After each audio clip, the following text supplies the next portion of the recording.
Alright, so got the radiator out. Gotta take this out too. And this one is gonna allow you to crack those. Once you do, it's just as simple as it spinning off.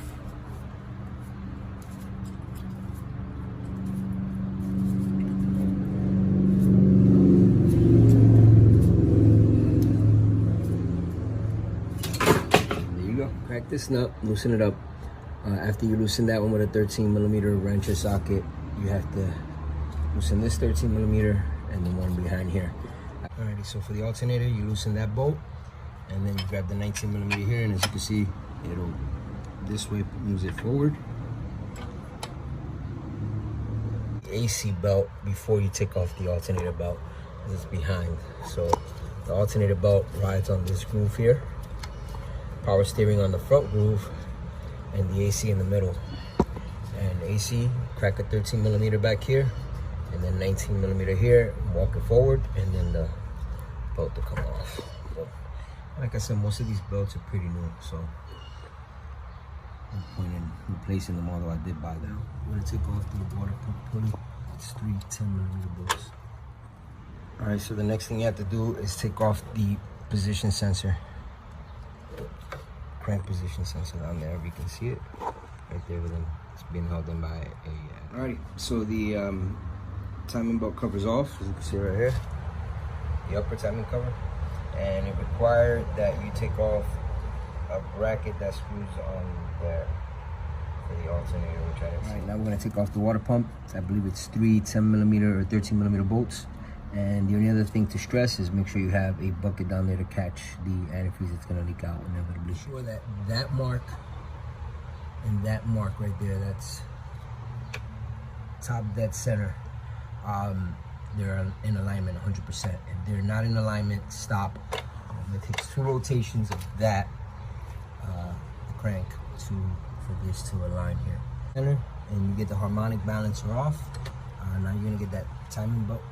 And it's just 1 10mm bolt right there. The water pump, and I don't see this wire mentioned anywhere.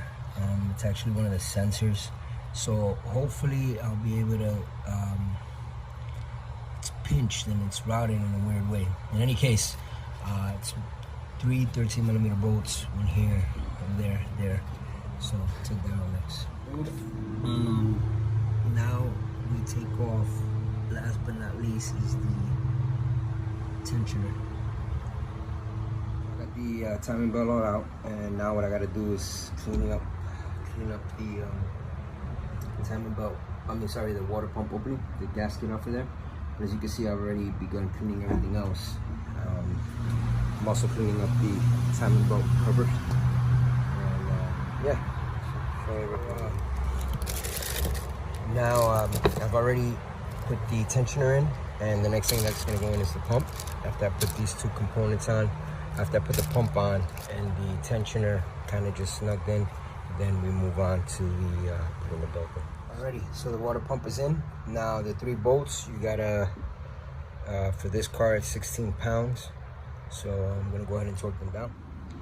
Alrighty, so at this point in time, our tensioner's in, it's just snug, it's not on, and the water pump is back in. I'm gonna tighten them up to 16 foot-pound torque. But putting this belt on is a nightmare. So alrighty, so the timing belt is on, water pump is on. The hardest part to do so far has been the tension pulley spring back there. That was a nightmare. It took me 2 days. Well, 1 day and an extra gasket. So you gotta use RTV on the gasket, and yeah, so now I'm gonna put the lower timing belt. Oh, and after you put the timing belt on, you gotta rotate it twice to make sure the timing marks are in alignment, which they are. Ready.